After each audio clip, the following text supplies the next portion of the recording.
Hello and welcome to the Bigger Boat podcast. We're the movie podcast going through Steven Spielberg's back catalogue one film at a time. I'm Luke, and sitting across from me like that reminds me of a podcaster I used to know. My father used to say, "Listen to this man," but never once did he say anything remarkable. Every time he spoke, he would bore and annoy audiences, but he would continue to podcast. Every opinion he would express was criticised and ridiculed, and yet he continued to chat unabated. I think because of this, people switched off and lost interest.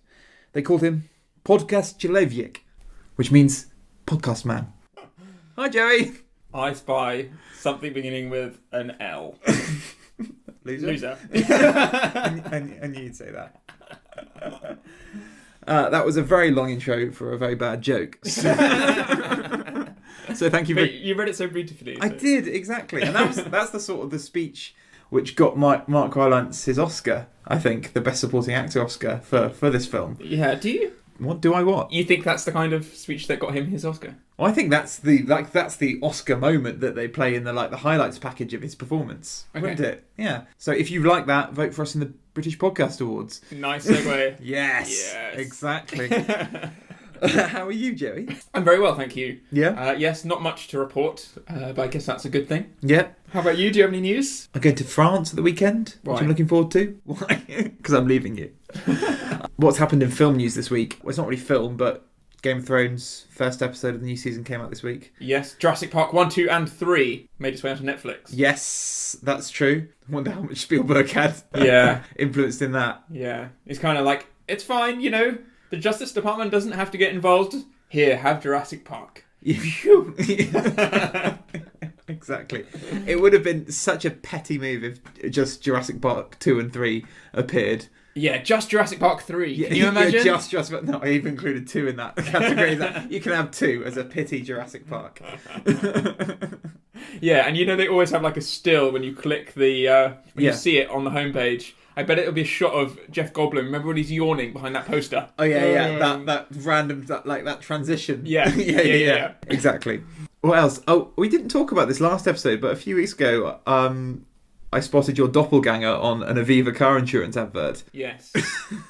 What did you... In your opinion, it's a doppelganger. No, in Julia's opinion, my wife's opinion. Remember, I can't remember if it got cut, but Luke's wife did once look at a picture of Jay-Z and say he looked just like Philip Schofield. No, that's all I'm saying. that was included on one of the episodes. I can't remember which one. But yeah, the Aviva. And then you posted a picture of the lead singer of Soft Cell and said, "It looks like just like me." Yes. How convinced are you of that? Because that man has not aged well. 100%. He looks like he's got a really sad, melty face at the moment. Yes. The 80s weren't good to him. He had a good time, I'm sure. I'm sure he did. You just see it on his face now. So, we are talking about Bridge of Spies today. It's up to 2015 now. I know. We're almost done. We've only got 3 more movies beyond this to talk about. I know. That's gone so quick. We've got a little special episode. And a special episode which we will reveal more to you in due course. Yes. But yeah, so this has come out quite quickly because I remember seeing this, I think, at the cinema. I remember when it came out. Yeah. I didn't see it at the cinema. No. It was actually on Netflix for a short time. Yes, it was. And I was like, oh, that's great. You know, when we watch it, we can just go on Netflix. Yeah. It's not on there anymore. So I have to do something else. But yeah. It might be still on in America. You know, they have different... they do. Different rules, don't they? Exactly, yeah. So this is his sort of collaboration between... Again, he hasn't worked with Tom Hanks in a very long time. No. And Tom Hanks has come back again for, not since The Terminal, I don't think, 11 years prior. Yeah, God, that's crazy that that's 11 years. It is, isn't it? Yeah. So, greetings to Tom Hanks, as we're saying now on the podcast. Should we say friend of the show? I'm not sure why. yeah, friend of the show. I looked on his Twitter. Have you seen his tweets? We do follow him, but I can't say I have recently. He just, every tweet he does is just as like a single sentence, and then he signs off Hanks, but with an X, Hanx. Oh, yes, he does. Yeah. I've seen that. Yeah. Strange man. Anyway, hello, greetings to Tom Hanks. You're bound to be a bit eccentric when you're that famous. It's true, yeah. You can't have a normal life, can you? No. And and it's 3 years since his last film, Lincoln, which we talked about last episode. Yes. So he's had one of those sort of standard 3-year, well, not really a career break, but 3 years where he hasn't got a movie on the cards. Yeah. And then he's releases another lot in quite quick succession. Exactly, yeah, it comes out in, full hog the next time he does decide to pick up his directing pointing finger. I don't know. Directing pointing finger. Joey went to film school. Yeah. But that's it. Whenever you see a picture of a director, they're always pointing. Uh-huh. And then I also read this thing about like how to do that shot well. This is in the Guerrillas Filmmakers Handbook. How to do what shot well? How to... because there is that on-set shot of you directing and stuff, and it always becomes part of the press pack and stuff. Okay, sure. They said, always make sure that you get to the left-hand side of the person, so it looks like you're in control, pointing. And the actor being sort of on your right. Fine, okay. But the right of the picture, usually. Very good. So not pointing up to God. Help me! This is all your fault! Yeah. Excellent. Oh, that's a really good little tip. Yeah. Want to look powerful, make your way to the left. So when you were making like your short films at university, did you always have that in the back of your mind? Anytime someone brought a mobile phone on set or was about to take a picture, they just had to run to the left of your actors, to the right of your actors. Exactly. Yeah.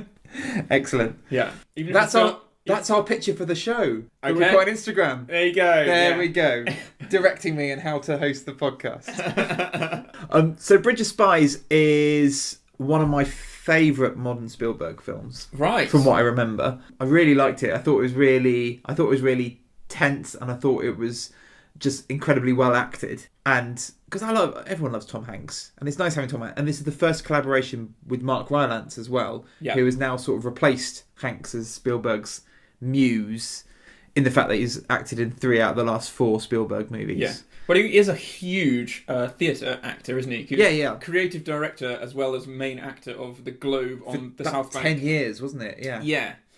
In the same way, dare we mention his name, Kevin Spacey was the artistic director of The Old Vic as well. So they've become very associated with the place. Yes. And so he basically put off doing a lot of film. I had seen him in... God, what was that film with Timothy Spall? Can't remember, but there's a lot of sex. Intimacy. With Kerry Fox. Yeah. I was so hungover watching that film, it made me feel quite unwell. Like, do I really want to watch that? Yeah. The answer was no. But then, that's the main thing I remember seeing him in. I have seen him on stage twice. Yeah. Okay. What have you seen him in? I've seen him once at the Globe, Richard II. Yeah. And then I've also seen him in a West End show which did incredibly well called Jerusalem. Oh, Jerusalem. Yes. That is a... it's about a gypsy sort of Butterworth community play. Is it? I'm not sure. I'm pretty sure it is, yeah. Past Melvin Bragg and Andrew Lloyd Webber in the foyer. Did you? Yes. Much taller than you imagine, Andrew Lloyd Webber. Is he? Yes. He's got a very similar face to that guy from Soft Cell. Actually. So, my other doppelganger, I guess. Oh, God, that's... Don't worry, Luke, you're taller than Andrew Lloyd Webber. I just mean he's taller than you imagine. I imagine he was quite short, but he's average size. He's like 5'9", something like that, 5'10". Great story. Bridge of Spies is his sort of Soviet-era drama based on a true story.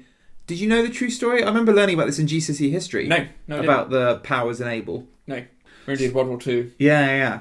So we did the Cold War. We did the Cold War, and this is something that we learnt about at school. Basically, it's the story of a Soviet spy played by Mark Rylance, Rudolph Abel, who gets captured in America, gets put on trial, but gets given a initially unenthusiastic insurance lawyer to defend him, to give him a fair trial, played by Tom Hanks. And then and then things get a bit more complicated when the Russians capture a American pilot who's taking some surveillance photos, and Tom Hanks is enlisted to sort of organise the trade between the two, between the Russians and the Americans, but covertly, because they can't be seen to be dealing with each other. And then there's also kind of a third plot, in that there's a student, surnamed Pryor, I can't remember the first name.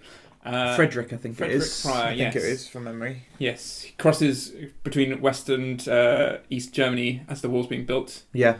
He becomes another bartering tool for the East Germans. Exactly. Who want to get involved in the action. Exactly. Yeah. So did you know this film was also almost made in the 60s after it happened? Oh, really? It was, the story was bought and written from someone from MGM, and it was going to star Gregory Peck and Alec Guinness, who had signed on for it. That'd be interesting. Which would be really interesting. But these are not the spies we're looking for. Yeah. But it turned out that the property was too much of a hot potato. Yeah. It was around, Cuban Missile Crisis time. So they thought, you know what, it's not worth it. Yeah. So it never got made. I see. Yeah, but this story sort of fell into the history books until it cropped up now. We haven't watched it yet. We're about to go watch it again.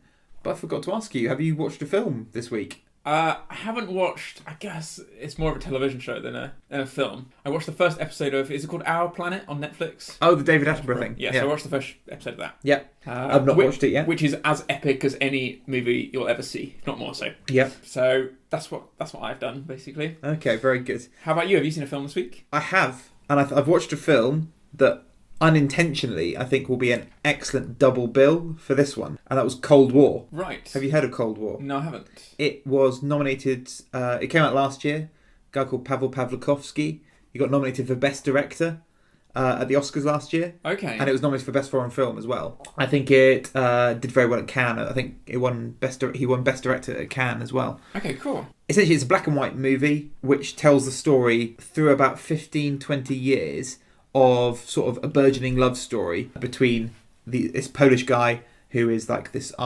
composer and this singer and dancer who he falls in love with. It's one of those big sweeping movies, and it evolves over like I said, over a 15-year period. And loads of things happen, but all the scenes are really quite short. There's not much dialogue, but the entire love story is told in just facial expressions and looks to each other. And yet there are these major plot developments, but they don't really get dwelled on. You just cut to the next scene and you realise, oh God, that must have happened, this must have happened. And it's just about the romance between these two people who keep on getting separated and then brought back together and separated in the context of the Cold War. Having, the guy defect to the West, she wanted to stay in Poland, and then, it's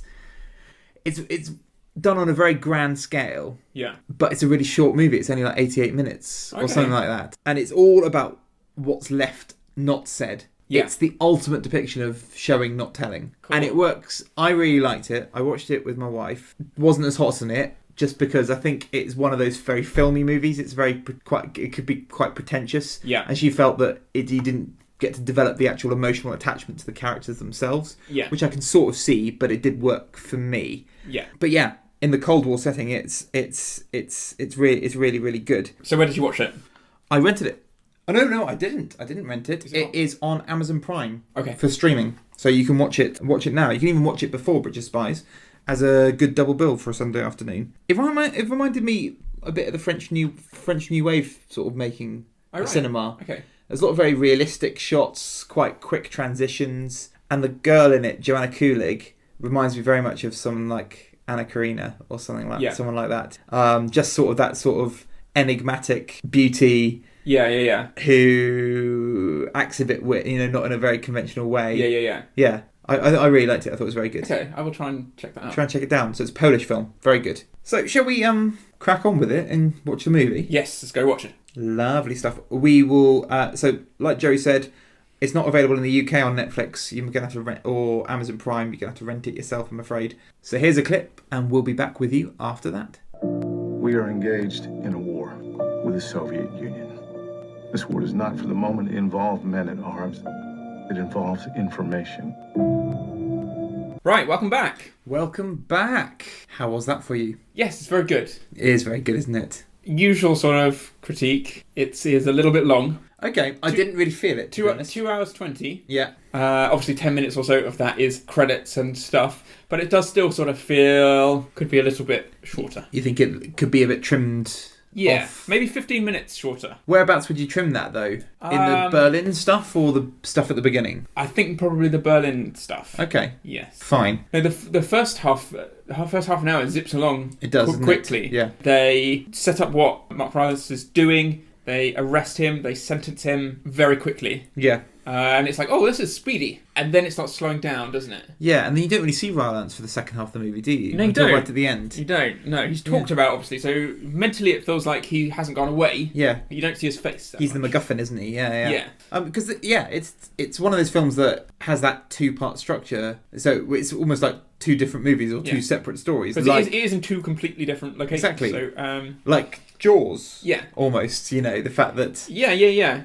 you've got the beginning scene, which is the courtroom drama, which he's done many times before. Yeah. And then the final negotiation scenes at the second half done in Berlin. Yeah. I actually described this in my little notes that I made as I was watching. Yeah. I described it as like almost like a meta Spielberg movie. How so? In that, so like having just recorded it, Tom Hanks very much, is deep in negotiations at the behest of like his family that he has to sort of like put to one side. Yeah. So yeah, he has to put his job ahead of his personal life in the way Lincoln sort of does. Very much parts around the Berlin Wall sort of remind me of Schindler's List in the way the soldiers treat some of the civilians. Yes. Yeah. Obviously a bit less extreme, I would say. And then a lot of that kind of stuff, maybe sort of like the aesthetic of it more. Yeah. Empire of the Sun, sort of, is not a million miles away. Sure. It's definitely, for me, the thing I noticed its similarity with Lincoln. Definitely. Yeah. Just because of the themes of the whole thing. This is about a guy who wants to uphold the Constitution more than anything else. He mentions the Constitution a fair few times. A number of times, yes.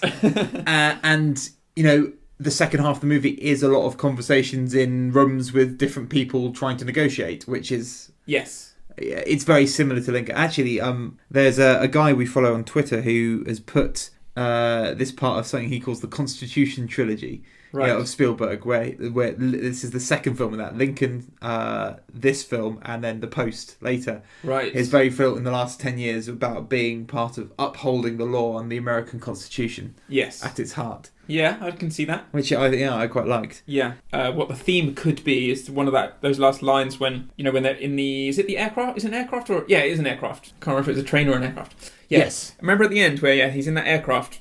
having done the deal on the bridge for one spy for another, and he says, "It doesn't matter what people think. You know what you did." Yes, that kind of modesty. Is what we kind of have grown to expect from Lincoln as well. Yeah. That he's done an amazing job, but he himself doesn't. He knows what he did, but he doesn't expect the glory. No, but he gets the glory. Yeah, he gets the platitudes. Yeah, he gets Daniel Day-Lewis playing him, man. Exactly. Wait, what? Daniel Day-Lewis playing him? Lincoln. Oh, in Lincoln. Oh, right, okay. I thought you were talking about Tom Hanks. No, that guy gets Tom Hanks playing him. Yeah, exactly. I got confused. What I was meaning is Tom Hanks gets the glory at the end. Yes, that's true. Yeah. Oh, by having a Spielberg movie made. Yeah, about Tom Hanks. If Daniel Day-Lewis played Tom Hanks. Yes, I want to talk about Tom Hanks because I think he's amazing in this. Yeah, he is very good. I absolutely love him in this. He's really, like, I forgot how funny this film is. I forgot how it absolutely breezes along. And the thing I really liked about it is the fact that this is a really quite complex storyline with lots of politicking, with lots of different interested parties as well. Yeah. But yeah, it's explained and you know exactly who's who, you know exactly what's going on. And because of sort of Tom Hanks's his character James Donovan, his pragmatism and his, straight talking, you follow it. You understand what's going on because at the heart of it, he's just trying to get stuff done and he knows exactly what he wants. And you as an audience can follow that really, really easily. Yeah. Yeah. It is very well done. Yeah. Did you know, should we talk about some of the inception of this movie before we get into the nitty gritty of it? Yes. Because it's quite interesting. So, you sound like you wanted to say something. There was something that I'm not quite sure where to bring it up. Yeah. I feel like I'm going to bring this up now because I think it can lead to the inception. Yeah. Having watched it sort of 6 months ago or something, but I think it was the last Spielberg movie I watched before we started recording the podcast. Yeah, sure. So I did remember most of it and things. Mm-hmm. But one of the things that I've always felt that cinema can do really well. Yeah. As well as getting hold of those little moments which I remember we talked about when we analysed Schindler's List and said, cinema is really good for capturing thought. Yes. Remember there's that bit where Ben Kingsley's walking away thinking, am I going to get shot? And you can see his eyes doing the slightest little movement, but it's thought behind them. Yeah. What I also think cinema can do really well is process. What I mean by that is, people doing things with their hands. Okay. I personally really love that. Okay. And the note I genuinely wrote down was, I love watching, in quote marks, process on screen. The Coen brothers do this very well. What I'm talking about is that within that first half an hour, and you see Mark Rylance pick up his note Yeah. He reads it, and you don't know why, but you're watching process happen, as in, like, he gets the razor blade, he puts them in his box of matches. We're talking about the coded note which tells you, oh, he's a Soviet spy. Exactly. Yeah. And then he, gets his coin and he splits it, yeah. and that's where the note was and things. Yeah. And, you're not quite sure where it's leading. Yeah. But you're watching one process after another. Yeah. And I said, I remember thinking, this reminds me very, very much of some of the things the Coen brothers did in No Country for Old Men. Yeah. Remember Javier Bardem, he sort of, he at one point just sort of like puts something on a rag and you think, what's he doing? And then suddenly he opens up like a petrol tank and then he puts it in, and then as he's walking away, the whole car explodes behind him. Yeah. But it's because you've watched the process. Yeah. And you're not quite sure why. Yeah. It's almost like setting a bomb in motion or something. Yeah, and you're not quite sure when it's going to go off or where it's leading. And then, of course, we finish watching the movie, the credits come up. Yeah. Written by the Coen brothers. Yes. Did you not know that before you think, no. This is a bit Coen-y? No, I just wrote down as a casual note, it seems very Coen brothers-esque, because I know that they copied a lot of those kind of hands doing things from the John Boorman movie, Hell in the Pacific. Okay. Yeah. Okay, I've not seen that movie actually, but I do know exactly what you mean. Yeah. I think we should give a shout out though. So we say this is written by the Coens. It's actually written by a guy called Matt Charman, who's a British guy. Yes. The Coen brothers did a rewrite. And the Coen brothers did a polish on the script. Yeah. And I just feel really sorry for Matt Charman, because everyone's like, who wrote it? And then they get excited by the Coen brothers. Like, the Coen brothers. When actually, if I was Matt Charman, I was like, well, actually, I did a lot of the hard work. Yeah. It's a little bit like when you ask the question, who wrote Pulp Fiction? People say Quentin Tarantino. Yeah. Forget about Roger Avery, who also co-wrote it, but just took a little bit of money to get a story credit instead of a, writing credit. Yeah, it's like if he did exactly half the work. It's like if you ever did like a school project at school and you're attached to like a really clever kid. Yes. And it ends up being really good, and they're like, well, it's because of the clever kid, Exactly. And you're like, no, I did some stuff as well. No, actually, he was really lax on this one. Exactly. I did 70% of the work, And they're like, sure. Yeah. Sure, Matt Charman, you're sure. But yeah, so he's a British guy that he did a bit of screenwriting for the National Theatre, but hadn't had a movie credit that I'm aware of. But he just came across, he was reading a history book called An Unfinished Life by Robert Dowlett, and it mentioned James Donovan. In a footnote, I heard. It's something about, in a footnote about the Cuban Missile Crisis and the negotiations that we see as a little title card at the end of what James Donovan eventually went on to do. Yeah. Apparently negotiated the release of like 9,000 hostages or something like that from the Cubans. Yes. And it caused him to look him up, and there wasn't really anyone who'd put like any memoirs out or any stories of what this guy did, but he found out some various details and found his life extraordinary. The fact that he had negotiated this transfer at the height of the Cold War between Rudolph Abel and Gary Powers, and he sort of made a verbal pitch to it, took it out to LA, and DreamWorks picked it up and said, you've got 5 weeks to write the script, and Steven Spielberg's interested. And he boshed out a script in a first draft in sort of 5 weeks. And that's when he committed to it. Which is quite remarkable for like a first-time film writer. It is. Who's never had any proper film made, and this is your first time in LA. I still don't quite know how you just go from being a normal guy to being able to pitch to DreamWorks. I don't know how they don't just say, here's my front door. Yeah, exactly. Still a bit of a mystery to me. Yeah. Even though I'm absolutely, cinema fanatic, I still don't quite know how to get past that barrier. I think you need to somehow write a sample and then get an agent and then they do it. I think because he'd had a lot of stuff at the National Theatre, he's got credentials. Exactly, yeah. So he probably has got an agent as well. Exactly, yeah. He probably would do, wouldn't he? Yeah. So, yeah, I guess so. But yeah, so it's written by a guy called Matt Charman, and then the Coen brothers subsequently did a few rewrites. You can see their pause on a few moments. Like, I didn't actually notice. For me, it wasn't the process things that you were talking about. For me, it was the comedic moments that I thought, well, that's a bit Coen-y. Yeah. Specifically, the one I'm thinking of. There's two I'm thinking of, actually. One is probably my favourite scene in the movie, which has nothing to do with the actual plot itself, but it has everything to do with the plot. And that's the first scene where Tom Hanks is wearing his insurance hat. It's a metaphorical hat, not an actual hat. His insurance hat, and he's talking to another lawyer about another case. And he's negotiating. I think his client is representing a guy, not his guy, another guy, who was involved in a car crash. He hit 5 motorbikes, and the other lawyer, is representing the 5 people. They're all trying to claim 5 different lawsuits. And throughout the whole thing, he keeps on saying, every time the person who had the crash is referred to as his guy, he's like, "It's not my guy." Yeah, he's my client's guy. He's not my guy. Keeps on correcting him, and it's really snappy dialogue. And the fact that he's saying, you're claiming 5 incidents. This is 1 incident, not 5 incidents. 1, 1, 1, 1. If you bowl a strike, 10 things don't happen, 1 thing happens. Yeah. And it's just that sort of lawyer speak. And then you realise, you're like, is this just to highlight that he's a competent lawyer and he's good at his job? Well, yes, but it's also the fact that when he's representing Abel and then he refers to him as, he's my guy, that means a lot. Yes. And then when he's trying to negotiate 2 trades for 1, because he sees it as 1 trade rather than 2, it all comes back to that one conversation that you think is innocuous. But when you look back at it, you're like, that means everything about what's going to happen. Yeah. It's perfectly foreshadowed. By him saying it's his guy, it means he's taken the step from professionalism to personal. Absolutely, yeah. And it's just one line, one tiny little line where he says, "my guy." Yeah. I loved it. It's great. I know I haven't given you a chance to speak here, but my second scene, and I don't know if you can guess which one I felt was very Coen-y. What do you think? No, I can't think. It's the scene where he goes to visit the Russian embassy for the first time, and he's presented with Abel's fake family. Yes. And Abel... You're talking about where he slides along the bench a little bit when the wife just starts really crying. He looks very uncomfortable. So Abel's had this letter. She said she works for she's a musician, she's a harpist.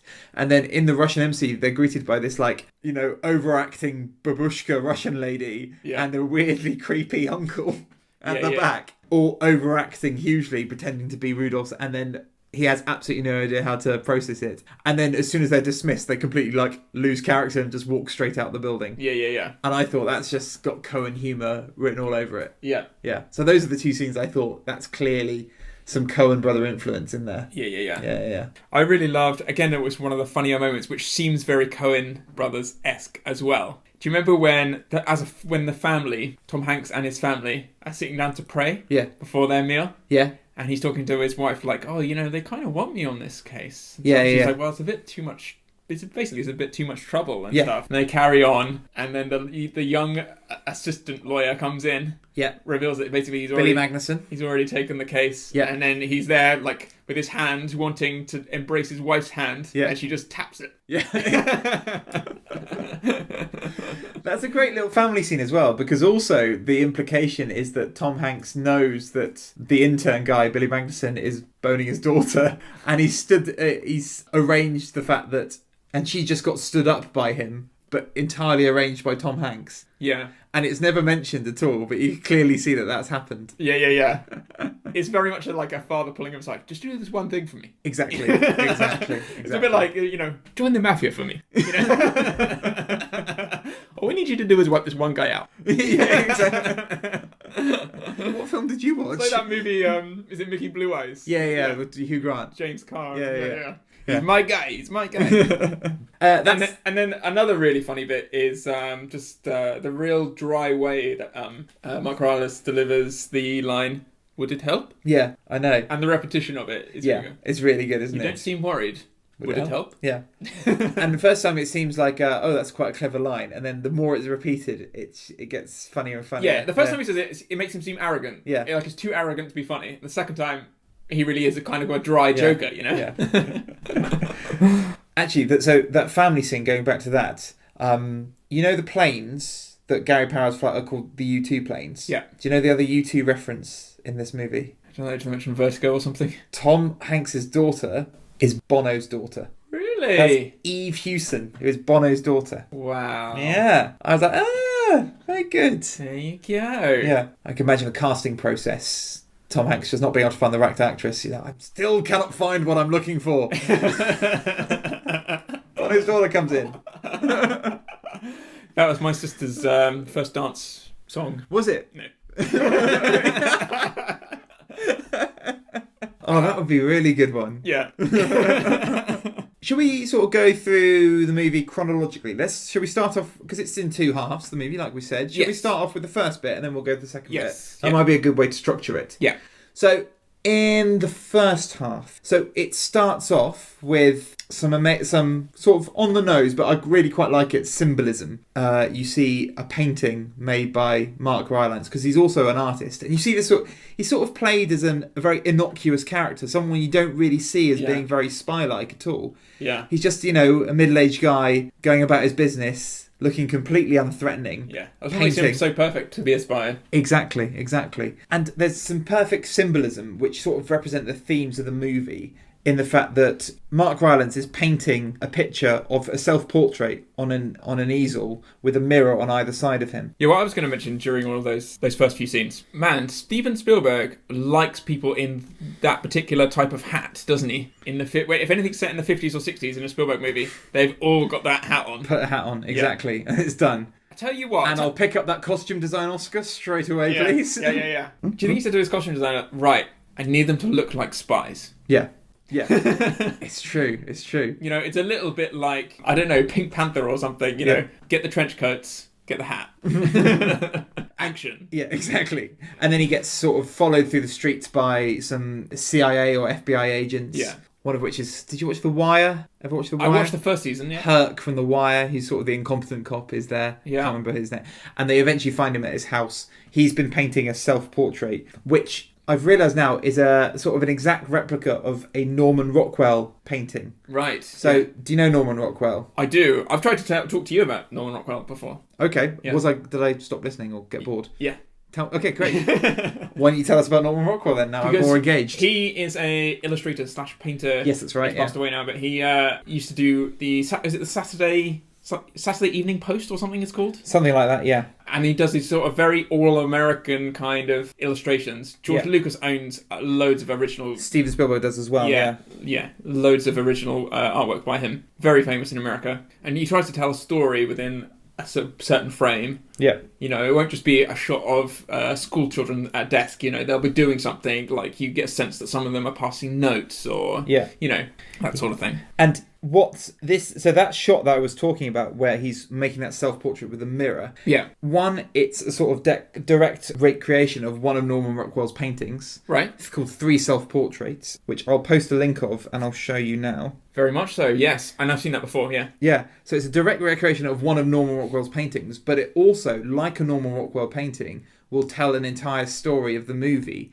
in that picture. So through the mirror, you've got the duality of his life, the fact he's a spy because he's being shown to us. He's got multiple different faces. What he's painting is contrary to what he's seeing in the mirror, so there's some duplicity there. It just tells you everything you need to know from one shot. And finding out about that painting made me like, oh, that's a really, really clever shot. Yeah. Really liked it. Yeah. So it starts off like that. So already, despite the fact that he's being portrayed as a very innocuous kind of man, very purposeful with his movements and purposeful with what he says and what he doesn't say. Yeah. But there's something else to him. There's something else behind him. Yeah, because although he seems quite boring on the surface, even the expression in the painting is one of slight cheek. Would you say? Yeah. Got his eyebrows slightly raised. Yeah. Like, oh, you got me. Yeah. And then also more or less part of the same sequence when he goes home and he deconstructs the dollar. Yeah. I was very aware that Spielberg really likes, if ever there's a magnifying glass, he likes them to be those big desk ones that are big and round. Yeah. Which seems to have inspired a hell of a lot of shots in all of the home scenes in AI. Okay, yeah. Do you remember you see David through circular things? Yeah. So much. Mm-hmm. It's like, it just seemed like I was aware of that, and I was also aware of whenever Tom Hanks walked through a particular office, they always have those kind of, those lamps in research libraries. Yes, the British Library has them. Yeah. He always sort of like stages them more or less the same. Yeah. I know what you mean. Yeah. I thought the magnifying glass was just a prop for the BFG going forward. It's just this giant magnifying glass. Yeah. Just a big eye. Yeah. Yeah. And then Mark Rylance gets captured. His captors don't really know what to make of him because he seems so innocuous. Yes. But also doesn't seem surprised to be caught either. And again, part of that lovely thing that I said I like about Process is the way he destroys the note. Yes. Like, you're not quite sure why he's asking to clear his paint palette. Yeah. And then right under their nose he destroys. It does really annoy me. Like, surely have enough training that if you're a CIA agent, you go, don't let the guy do anything. Yeah. Don't let him grab. Can I just go to my paints? If that's all right, because how could they possibly erase anything? Yeah. It's just like, I just need to go to my shredder, if that's all right, just to do something completely irrelevant. Yeah. It's like, such Muppets. I quite liked it. It is because it was so Pink Pantherish or something like. Yeah, ridiculous, but yeah. Or it's like that bit in 1941 where Hollis Wood swallows the map or the compass. Yes. Yeah. Yeah. And then he ends up in custody, and the whole purpose of this thing is in order to show that to the Russians that the Americans are treating him fairly as a prisoner, a prisoner of war. He gets a good defense, and they approach Tom Hanks's character to do it. And Tom Hanks's interactions with Mark Rylance that really start buzzing. They're really good, aren't they? Yeah. And then quite soon after that, Hanks's life sort of starts to not fall apart, but he gets a lot of antagonistic behaviour towards the fact that he's taken on this case from his family as well as the general public. People look at him differently on the tube and that sort of thing. Because it's the whole American judicial system are sort of expecting him to do a competent but not brilliant job. Yes. And not look too much into it. Exactly. But he's doing his due diligence and beyond. Yes. In the fact that he is citing some real legal know-how in order to make things as good as possible as it can be. Even going so far as saying he might even appeal to the Supreme Court, which he does for a mistrial. Yeah. Yeah. Yeah, and this builds until basically his family gets shot at, which I mentioned this quite a lot in Steven Spielberg's analysis. Yeah. We switch to the young daughter. Yeah. At a moment of peril. That's peril. True. Yeah. Because we get bullets come through the window. Yeah. When she has to hide underneath there. And I like that little scene when that happens, and she goes to be comforted by the parents. She completely skips past her father and goes straight to her mum. Yes. Because she blames her, but none of that's said. Yeah. Yeah, I really like that. And I just like the fact that the whole thing is Mark Rylance's character, Rudolph Abel, is not. Tom Hanks's whole point is that we shouldn't be trying him as a traitor. He's not a traitor because he's not American. He's actually a good soldier who is doing due diligence to his country. He's just got opposing ideology. That's all. And I find that's quite a theme throughout some more recent Spielberg movies, especially in the last sort of 15 years or so. Yeah, particularly Munich, in the fact that people who are on the opposite sides of the people we're following, the protagonists, are not necessarily antagonistic. They just have a different ideology, and they're allowed to express that. Yeah. Specifically, I'm thinking of the time in Munich, like you say, when they are sharing that room with the Palestinian freedom fighters. And, they're not painted as bad guys, they're just painted as people who have a particular ideology. Yeah. And the same with specifically Abel here. Those two are painted as real sort of human characters. I think some of the other, later on, as we get introduced with some of the other, the Russians and the East Germans, they get painted in a more comedic, inept light. Yeah. Slightly. But these guys, at the heart of the story, are painted as people who are... They're kind of ordinary guys who are just going about their job. Ordinary guys in extraordinary situations, which is a theme throughout all of Spielberg's movies. Yeah. Yeah. Also, as sort of part of those family scenes and stuff, I did actually go, it's Will from Stranger Things. The little son in the bathroom. Not quite sure why. Is that him? Not sure why he's doing his homework or whatever about nuclear weapons. Oh, that is Will, isn't it? In the bathroom, yeah. Yeah. So that's Will. That's the kid who gets abducted. Yeah, that's right. Oh, because he's doing it in the bathroom because he wants to he's been terrified stiff by a nuclear war film. Oh, that's propaganda. True. Yes, and he wants to run the bath as a source of water. Yes. You know what reminded me is something that you said on a previous episode when we were talking about sort of Mark Rylance's character. When you were saying you after Hook, you thought when you were walking past a homeless person or something like that, and they had a bit of magic about magic behind their eyes. Yeah. That's what I thought with Rudolph Abel. Is he's got magic behind his eyes, even though the surface looks homeless, or the surface looks sort of more normal, plain, bit more drab. But there's you can see the inner workings of something magical going on behind his eyes. Yeah, no, you absolutely can. Yeah. And that's what's so good about... That's why you cast someone like Mark Rylance, because there's always something happening, even when he's not really doing very much. Yeah, exactly. Actually, a question for you. So, one argument that could be launched against this film is the fact that Tom Hanks is the only person, sort of, despite the fact that he's got pressure from the CIA, from the American judicial system, to cut corners, to not do things by the book. Yeah. And he wants to do things by the book. You could argue that, some of his speeches are a bit preachy sometimes. Yes, and this is what reminded me of Lincoln. Yeah. There was that sort of one after another sense about it. It's like, especially when he has that conversation with the CIA agent, he's like, what makes us American? The rule book, the Constitution. Yeah. Did you mind that too much? Did you feel it was being too preachy to you? It was a bit too preachy. You thought it was a bit too preachy? Yeah, okay. Because it was one after another. It was just like, hold off. Most people make those kind of speeches once in a movie. Yeah. And very, very rarely in real life, without being shot down. I thought he was being relative. I think compared to some of the other more sort of on-the-nose patriotic moments in Spielberg movies, like the ending of Saving Private Ryan or something like that, I didn't mind it too much. No, because he did get the point across. Exactly. Ultimately. So it's like, well, if that's the way he does it as a character, then I did go with it. I thought he has moral clarity. And there is a bit of righteousness to him, but he does understand that others are human. Yeah, I think it's idealistic, but I'm not sure. I didn't find it that preachy, but I think it's quite optimistic for like modern day. A lot of movies nowadays have a more cynical attitude because we live in cynical times. Yeah, I think it's quite refreshing to have a movie that is clear with its morals, is telling you that a good person who follows the rules can make a huge difference and do right by someone. Yeah. And I find that quite idealistic and quite reassuring.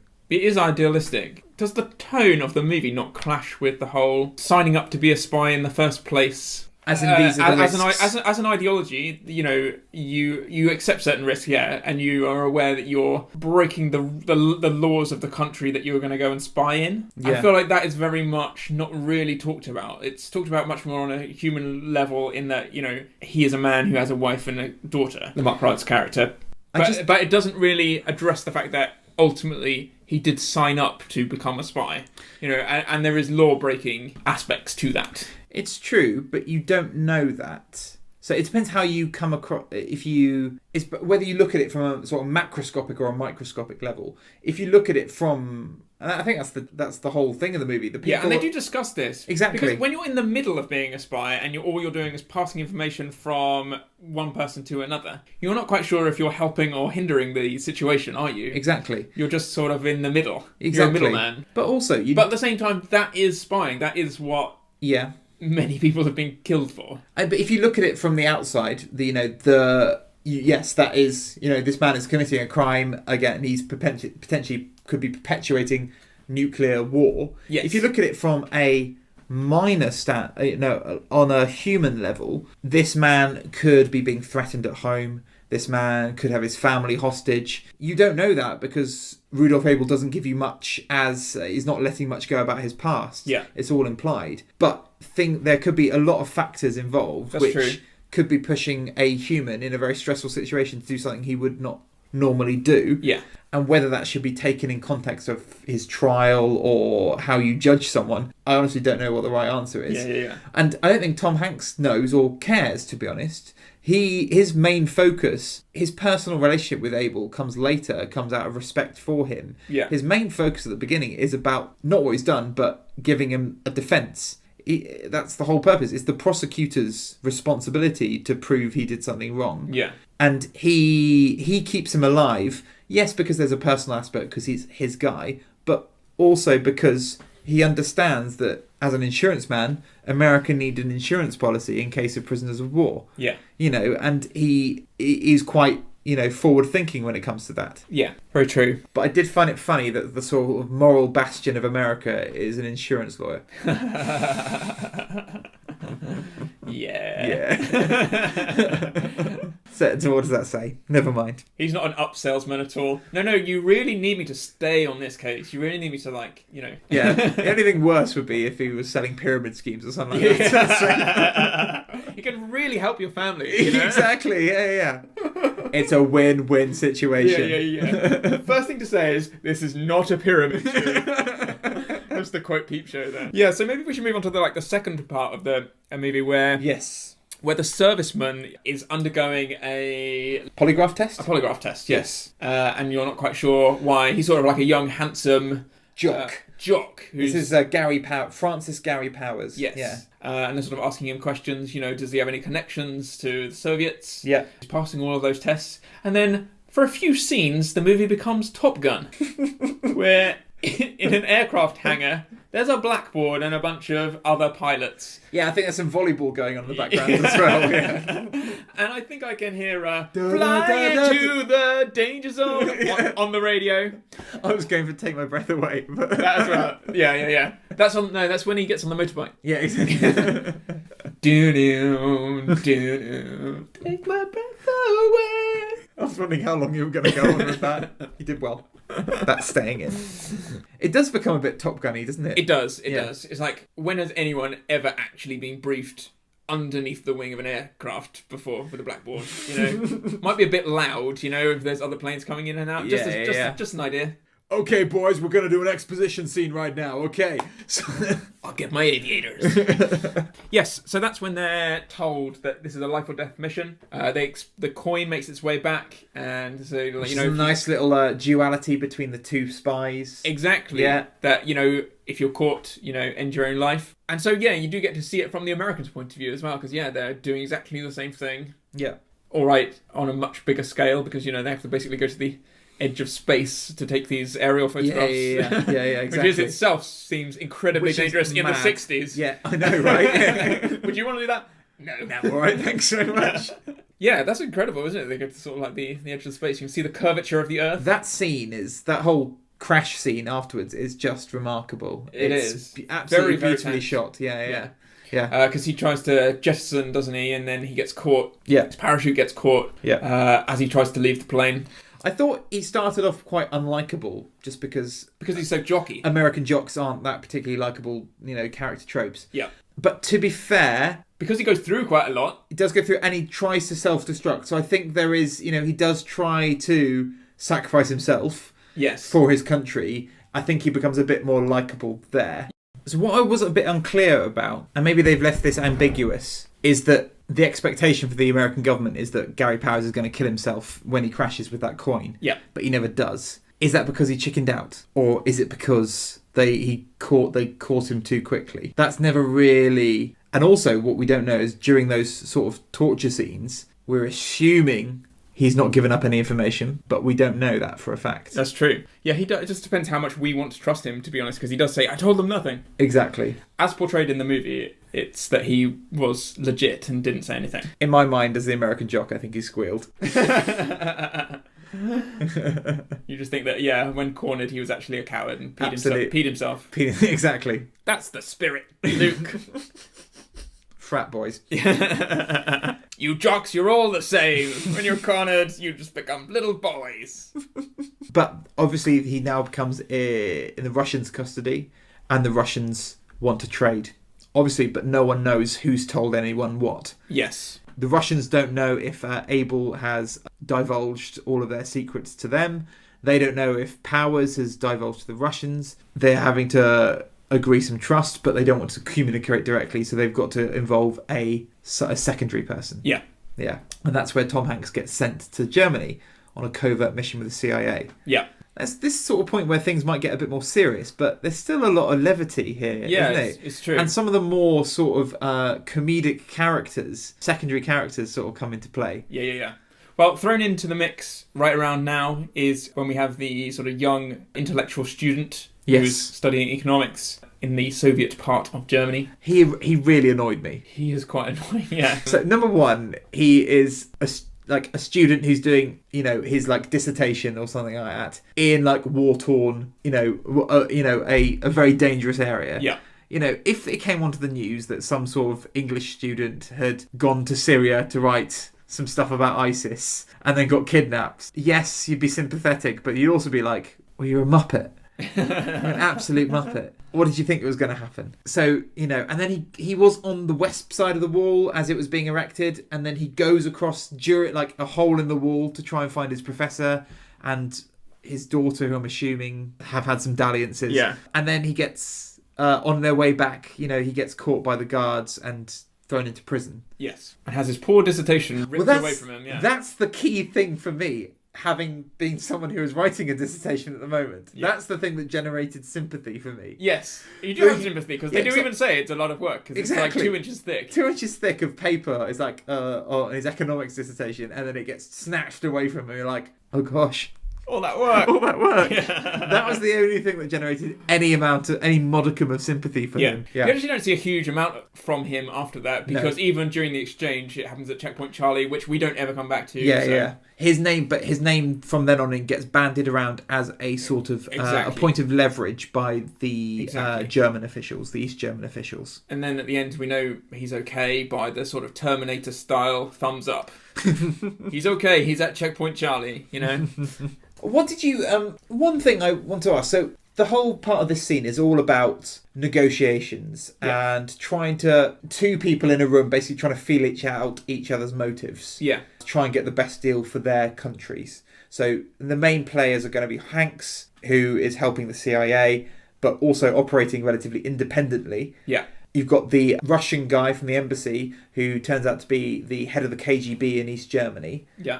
Who's trying to negotiate Abel back and is willing to trade powers. And then you've got a second one, a German lawyer called Vogel, who is representing the interests of the East German government, the German Democratic Republic. Yes. Or, you know... That's a funny line, isn't it? Exactly. Where he says, you guys have got to have shorter names. Exactly. Can we just say Germany and Russia rather than US and the United States Republic?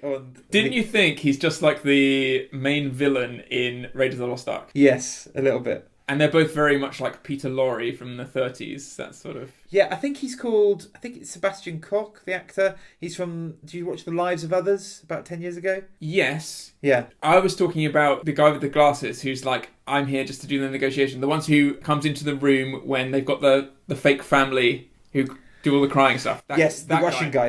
Yeah, guy. Okay, yes, not the guy from The Lives of Others. Okay, yeah. No, you're right. Yeah. But yeah, we are not thirsty.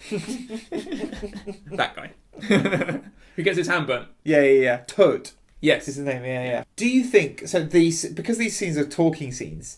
Do you think they generate? They're all about generating tension for the final exchange. Do you think it sufficiently generates enough tension for the final scene to work as a tense bit of cinema? As a payoff. As a payoff, exactly. For all the rest of the tense. Because I'm not sure, yeah. It seems relatively straightforward as it goes. Do you know what I mean? Build. Oh, they've done it. Yeah. Do you know what I mean? I was never in any doubt. Well, obviously I've seen the movie before, so that's why I was never in any doubt. Yeah. And I know the history. So, yeah. But if I knew nothing, I wouldn't have been in any doubt that the trade would have gone off successfully. Yeah. The thing which makes the ending quite good... and not a complete write-off in terms of like, oh yeah, there is very little tension there. Yeah. Is the little moments of humanity that happen there, which is, I'm talking particularly when Mark Rylance says, I can wait. I can wait for, out of respect for Tom Hanks. Yeah. I'll wait for... And that exchange is much nicer, psychologically, making a sort of psychologically complete story than the actual exchange that, of someone walking across a bridge. I don't think it's tense. I think it's extremely effective storytelling. Yeah. So I just think because everything's being foreshadowed, all the players, all their motivations, which means that everything makes sense and it does get wrapped up quite neatly at the end. Yeah. But it's not tense. It's not suspenseful. Yeah. And I know and the reason I bring that up is because of Spielberg's form for being, a tense filmmaker, a studier of Hitchcockian suspense, drinking game. And a lot of the reviews of this movie do mention the tension, but I just didn't find it was particularly tense. No. I just thought it was very effective storytelling. Yeah, no, the ending is not particularly tense. Yeah, exactly, yeah. Yeah, it does look quite a lot like all the light through the fog. Yeah. Sort of aesthetically reminded me of Close Encounters. Yeah, on the final bridge. Yeah, a lot of people just looking. Yeah. From one side to the other, a lot of people just looking at each other. Yeah, exactly. With bright lights in fog. That's true, actually. Yeah. So it's all the big trade-off happens not at Checkpoint Charlie, at the Glienecki Bridge, which is German for of Spies. Yes, it is that was filmed in the real location, I hear. Yes, in the real location. There was a few things more or less in the middle, which I thought were quite good, which sort of suddenly I got reminded of my A-level media studies when we did like the film unit and things, and they introduce you to terms like mise en scène by the layout of the shot, what's being connotated. Sure. Not just the denotation of sort of like, two people yeah. stood side by side or whatever. It's like what is being implied as much. Okay. As what's being said or whatever. There's a couple of times where it felt quite on the nose, and a sort of A-level film student in me sort of like, well, that's a clear example of something happening. Yeah. Have you got an example at all? Yes, there's two. So, and Spielberg does this quite a lot, actually, if you look out for it. I was flipping through a book, this is going back years, probably around that time, actually. Okay. I was flipping through a book about, like, how Spielberg frames certain shots. Yeah. He is quite big on things like who's dominant in the frame. Okay. Particularly kind of what we're talking about, like, this stage in his career. He's very much about like the shift in power. Yeah. Tom Hanks is stood. Remember where he talks to that very old judge? Yeah. And who hasn't passed the sentencing yet. At the beginning. He's been convicted, but they haven't passed the sentencing and stuff. And he's trying to plead for leniency and not the death penalty. Exactly, and he goes to his house, strangely, and sort of he's doing that tie-up. Yeah. If you look at the framing of that shot, Tom Hanks is quite far back in the shot. Yeah. As he's looking in the mirror. Yeah. So the connotation is that, the big powerful judge with the bravado of his expensive looking tuxedo as he's doing up the tie, and then he's over his shoulder pleading. Yeah. Very, very small in the frame. Yeah. Now the scene which I think counters that. Yeah. When the shift of power falls to Tom Hanks is when he takes, I feel like he takes it out on the poor little guy, almost like the poor little intern. You get the shift there, which is where they are sat side by side, so they're equal in the frame. And he's like, "Oh, can I just talk to you for a second? I have a message." Yeah. And then there's that bit halfway through that message where he stands up and it's shot from below. Yeah. Tom Hanks looks very powerful. Yeah, that's true. And then the matching shot is over his shoulder. Yeah. Making the intern look very small. Mm-hmm. So that is almost the same framing, but just reversed. It's that, he is taking the helm. Yeah. There. It's a risky move when he does that, isn't he? Because this is where he's demanded that Frederick Pryor be released by the Germans. Yes. In addition to that's a student. Exactly, the student. In addition to the other trade. Yeah, it is risky. Saying basically, I want 2 for 1. Exactly, he wants 2 for 1, and he's been shot down already by the Attorney General, who was played very comedically as a bit of a buffoon, wasn't he? Yes. Where he suddenly snaps and is like, "No, I will not." Yeah. No. and then the phone rings. He picks it up, going "Hello," and says the wrong phone. It's like, hello, yeah. But his plan is just to say to the German intern, "I've got a message for you. If the Germans don't give it up, the Soviets will blame you for them not having Abel back." Yeah. And he's told this to an 18-year-old sort of work experience German kid. Yeah. Essentially, he's given the Germans a scapegoat. So if things don't go wrong, that kid's dead. Yeah. Which is quite a harsh move when you think about it. Yeah, I guess when you think about Tom Hanks. Whether he was thinking about it or not. Well, he does get told off for it, doesn't he? Saying, like, have you lost your mind kind of thing. Yeah, He's walked down the street, isn't he, by the other guy who's supposed to be in charge. Yes, the CIA guy. And told off, yeah. Yeah. Quite reasonably. Yeah, taking it into his own hands like that. Yeah. Which then also reminds me of another bit I quite liked, which was, again, part of the get ready to drink Hitchcockian technique of building suspenses. We're told before he goes anywhere near the wall that, when you get to the other side, there's young gangs and things, so watch out for it. Yeah. He crosses over the wall and pretty much instantly gets sort of set upon by young guys who actually end up turning out to be quite helpful and pointing him in the right direction for the embassy. They're quite polite, but actually. They are quite nice, apart from, obviously, they demand his coat and stuff. Yeah. But I thought that was quite tense, because you weren't quite sure if it was going to turn, whether they were going to suddenly get violent, because he was most definitely outnumbered. Yeah, that's true. But all they do is want his coat. Yeah. Well, they maybe want more, but I did wonder whether there was going to be this moment where, like, he'd accidentally left his passport in the coat that he gives to the kids or something like that. Yeah. Because it was quite a big moment. As in, like, we're in that scene for a good couple of minutes. Yeah. And it's strange that essentially all it was is, you just go left and right, and give me your coat. Yeah. But I guess that's quite good. Yeah. You need some tense moments which we describe them as not paying off. Like, actually, it did pay off, Because there's a scene with Vogel where he says, you should get another coat. You Yes. know, we can't always afford one from like Saks Fifth Avenue. So he knows who made his coat, which means that he was responsible for the Germans taking his coat. Right, yes. Okay. So it does pay off a little bit later, Yeah, just yeah, in yeah. a tiny little moment, which I really liked. Yeah. And also, the stuff that's not in English is not translated in this. No. There's I a was very- conscious, there's a very aware of conscious that. decision. You know, I mean, the German isn't that complicated. No. It's very, very sort of, wo ist der, you know, where is he, or stuff like that. Yeah. And, you know, it's like, gehen Sie die zweite links, you know, go to the second left, and stuff like that. You know, it's all very simple schoolboy German. Yeah. But there's a conscious decision to add to the sense of confusion and foreignness of him being a stranger and out of place Yeah. by not translating it, which I quite liked. Yeah. Yeah. And the other really tense moment I thought, which again is sort of Hitchcockian technique, if you like, because it's very that sense of sort of being out of control is, of course, we sort of already mentioned it when he jettisons from the plane and his parachute cord is attached to the plane as it's going down. That's real, like, oh my god, he's going to hit the ground. Yeah. Stuff. Yeah. Very tense. I really like the interaction between Tom Hanks and the CIA people as well. Yeah. Some of the nice little lines are there. And they go back and he's freezing, obviously. And that's where he picks up his cold, which I want to talk about. And they go, oh, how did you lose your coat? And Tom Hanks, you know, just goes, spy stuff. Yeah. So Coen Brothers. It's so good. Exactly. What did you think about the decision to give Tom Hanks to play half this movie with a man flu? I quite like A it. second Cold War, if you will. Oh, Luke. What?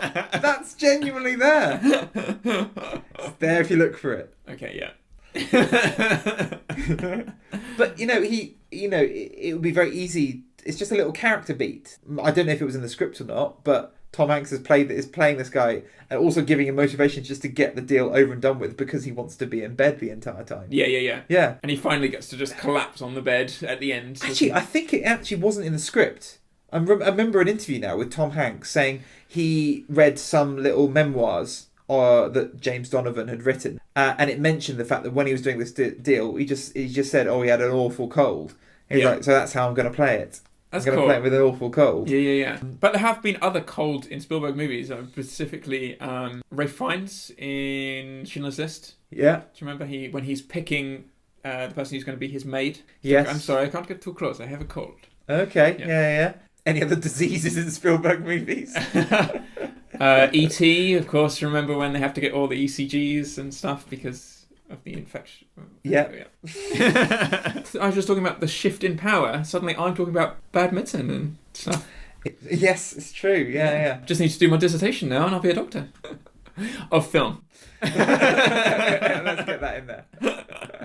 Of the last couple of movies, apart from Lincoln actually, where you quite liked the cinematography, Yeah. you've had some concerns about Janusz Kaminski's, or had some, criticisms about the way he's lit things. Yes. Now I've been on the lookout for this sort of thing. Yeah. I really noticed that in a lot of the scenes in darkened rooms, Yeah. it's just hugely backlit. Yeah. So you can't see the outside of any rooms. So specifically, if you're watching this movie, check out the scenes with Abel and Donovan in the cells in America, and a lot of the meetings at the Russian embassy. All of the windows, you can't see the outside. Yeah. All you see is a bright, blinding white light. Yeah. And that's it. Yeah. I don't understand why. I mean, Spielberg has done that for a long time. Yeah. And that's what makes... Do you remember we were talking about some of the slight Christian iconography of E.T.? Yeah, sure. You know, how you can do that is blasting white light through things and then adding a bit of smoke and stuff. But with sci-fi, yes. With historical spy drama, Yeah. I don't know. It's a bit much, isn't it? And that's my usual critique of... So maybe Janusz this is just me Kaminski. only coming to it right at the end of Spielberg's career. Yeah. There's even a scene where Gary Powers is being tortured, and one of the torture methods is keeping him awake the entire time. And there's a giant spotlight that gets put behind him, and I thought, oh god, Kaminski's gone overboard, hasn't he? Yeah. And then when the scene ends, the light goes off. Yeah, exactly. Remember? And scene. Yeah. And Yanis is done. Exactly. Good job, Red. Well done. Another good day's work. I'm assuming that's what he sounds like because he's Polish. But yes, he does. He often overlights, in my opinion. We've been very positive about this so far, haven't we? We have. There is a little section of things I didn't like. Should we go over that now? Yes. I've only got a couple of things. Me too. You go first. I've already mentioned it, which is quite how much like Top Gun a couple of those scenes are, with the whole, this is how you set the timer and blah, blah, blah, how you work the equipment of the plane camera thing. Just a clarity thing is sort of like how much Powers and Pryor sort of look like each other.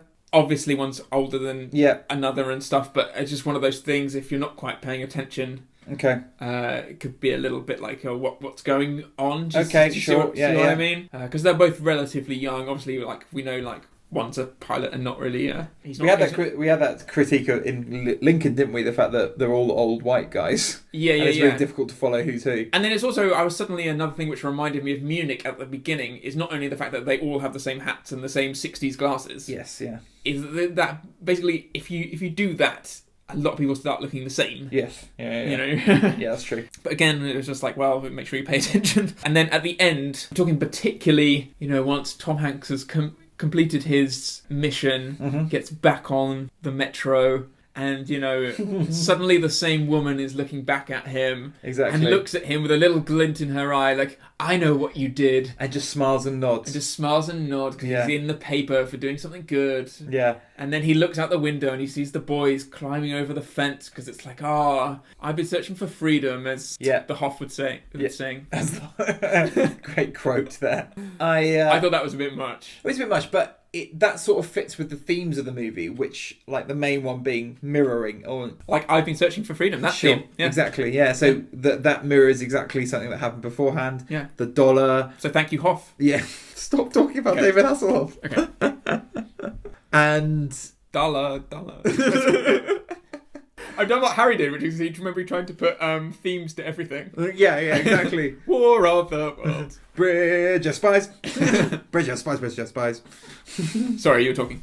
No, it's absolutely fine. No, I was just saying other duality. So a lot of people are seen in mirrors as well. Yes. There's a lot of duplication. Scenes from Abel will transition directly into scenes for Powers. Yes.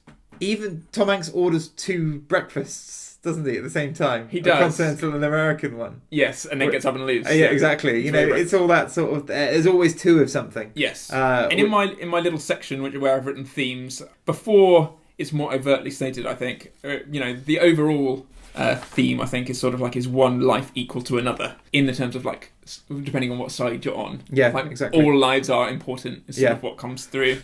But in America, one life equals 2 people. Yeah. As long as it's 2 for 1. The answer is no. They love a bargain in America. Buy one, get one free. They love it, yeah. They do. And then, as I sort of mentioned at the beginning, actually, is what I think an important theme is. Tom Hanks says directly, which is like, it doesn't matter what people think, you know what you did. Yeah, that's true. The main thing that I didn't like about it, and these are minor quibbles because I really like this movie. One, I don't like the tropes in a lot of spy movies of spies being incompetent. I like seeing people do their jobs competently, which is like why I like watching Tom Hanks be a competent lawyer. The spies, the people who work for the CIA, the FBI, they're all doing that at the beginning where they're chasing Abel and they lose him. And like, he's only like... There's like so many people who start crowding the spies and they're trying to get through. Yeah. And that's a very, very, very common cinematic cliche, isn't it? And it's like that scene from Empire of the Sun where Christian Bale gets separated from his mother. The spies can't get through because there's just too many people. Yeah. Like, it's like the mum specific... Why are there so many people there? You know? The mum seems to get specifically carried away, exactly. Yeah. I just don't like spies who are just crap at their jobs. Yeah. And the same with the CIA people as well. They don't seem to care too much. They don't want to get involved. They're not giving him too much support or anything like that. They just sort of seem to be there at the Hilton, specifically, while he's holed up in a crap room. Just not doing much, to be honest. That trope of bad spies, it does annoy me a little bit. It's an easy cliche. Yeah. But it didn't detract from my enjoyment of the movie. Yeah. And the other thing was, Spielberg has been criticised with this in the past sometimes, but we've defended him, is product placement. Is that the jam? No, the marmalade business is booming now because of Bridge of Spies. No, I'm sure Paddington had nothing to do with it. The like in the Terminal and Minority Report thing, people paid a lot of money to help get that film funded, but it was incorporated appropriately into the movie. Yeah. Specifically, There's like a big Motorola radio, which has a big Motorola sign on it. And it focuses on that and moves across. I was like, Motorola. And also, like every time he has coffee, he's like, oh, Nescafe? Milk 2 sugars? Happens 2 or 3 times in the whole thing. And it detracted from the... I was just like, sure. I rolled my eyes a little bit. Sure. But these are really minor quibbles into what actually is a really, really fun movie. And when it comes to sort of the themes of the movie, which we've sort of mentioned briefly, it's just sort of a best of when it comes to the Spielberg themes, because it takes bits from all different parts of his career. So that's what I said. At the beginning? Well, I said like specific kind of things, didn't I? I said like, I thought like the negotiation was like Lincoln, and that exactly like you said beforehand, Joey. It takes happy now. Yeah. It takes the best of from lots of different bits of his previous movies. So we've got the classic trope of an ordinary man in an extraordinary situation who has a family dynamic with, in a very sort of suburban setting when he's at home. Yeah. He's got moral clarity. He believes in the Constitution, and it's a normal man making a difference. And it has the courtroom drama aspect of it that he's incorporated into quite a few of his movies with Amistad and Lincoln and things like that. Yeah. And sort of personal morals as well. Absolutely, yeah. War as well. And war as well, exactly. It's very much a best of. Yes. Which is why it works for me so well. Yeah. Yeah. I have a very quick question for you, a trivia question. Hit me. Okay, so Tom Hanks is only one of 2 actors to win consecutive Best Actor Oscars. Which films did he do it for? And who is the other actor? I thought it was an excellent pub quiz question for the listener at home as well. Is one of the years 94? Is it Forrest Gump? Yes. So it's be whatever came before or after. I think it's 93, the other one. I think it's 93. Would it be? I was going to say Flushed Away then. What's it called? The guy on his own on the island. Castaway. Castaway. Not Flushed Away. No, Castaway. No, that was a bit later. No, it was Philadelphia. Philadelphia. Okay. Philadelphia. Actually, And I've never Forrest seen Gump. Philadelphia. No, nor have I actually. Cool. Do you know who the other actor is? Bonus marks if you get this right, because he's won best actor, not supporting. Best actor twice in a row. This is the years when 1938 and 1939. Clark Gable. Spencer Tracy. Spencer Tracy. I thought 39 is sort of quite close to Gone with the Wind-ish. But yeah, I thought it was a very good trivia question. It is a good trivia question. One thing I wanted to ask: when Mark Rylance does that standing man speech that I very cleverly parodied in our introduction, do you think Tom Hanks as a character has earned that moment already? It comes quite early on in the film where he's going, you know what, you never give up, you always stand. But he's not actually gone through that much adversity. All he's done is defended not a simple case, but defended a case which should be part and parcel for his day job. Yeah. Has he demanded that much adversity to be like, you remind me of a guy who keeps on getting beaten down and keeps on getting back up again? Yeah, possibly. Or does it come out of nowhere? Yeah, possibly. It's a bit early, yeah. Or Rylance is just like, well, I'm not going to be on screen for a while, so I need to get my best actor speech in quickly. Yeah. Yeah. Any other bits you wanted to talk about? No, I think that's me. Did you notice what the cinema was showing in East Berlin? I did. Yeah, Spartacus, another Stanley Kubrick reference in there. That's true. Yeah. So overall, what are your sort of overall opinions on the whole thing then? I think it's good. I think it's the right level of complexity and quite a simple watch. Is this going to tickle your top 10 when we do that at the end? No, you don't think so. No. Okay, fine. Will it be in your top 10? Maybe. I'll have to think about it. Yeah. I really do like this movie. Right now, it's a 4-star. Okay. 4 out of 5 movie for me. It's just because it's so everything is so well foreshadowed. All the plot points are nice. It's just a really well told, complicated story that's made really simple. Yeah. I really like it, and it's got a lot of rewatch value for me as well. And the performances are wonderful in it. I did enjoy still watching it, having only watched it 6 months ago. Yeah. Definitely, because there are times where it feels like you can see a film too soon. Yeah. As well. Yeah. No, that was is perfectly just as good the second time round. That quickly. Yeah. I think it does have rewatch value. I guess you'll have to see how it appears in my rankings in our final episode. Yes, that's true. Yeah, a little bit of Hitchcockian suspense there, saying it beforehand. Absolutely. And I just, I want sort of these intelligent dramas to continue to be made, really. Do you think it would have been made if it hadn't been Spielberg attached to it? Yeah, possibly. Possibly. Okay. Yeah. But obviously, like his name sort of carries so much weight. Yeah. We haven't really mentioned this, but it seems almost like his budgets are going down. This was made for only 40 million. I know. Which actually made a huge profit. Yeah. In the, what was it, like 160 million, yeah. Yeah, I looked up before we started. Yeah. On a 40 million budget, that's pretty darn good. Mm-hmm. True. I think we'll wrap up there. Yeah. We will see you next week, where we'll be talking about the BFG. With a special guest. Special guest as well. And yeah, we look forward to seeing you there. If you want to get in touch with us about anything that we've said, you can do so on Twitter at Big Boat Podcast or on Instagram at The Bigger Boat Podcast. If you want to email us about anything that we've said, you can email us on thebiggerboatpodcast@gmail.com. You can also leave any notes in a little coin, which we can then separate and read and mix in with our oil paints. Yeah, absolutely. Meet at the normal location and make sure you're wearing a white carnation. Exactly, and we'll give all the information away to the police when we get arrested. The safety word is banana. We'll see you next week. See you next week. Bye. Bye.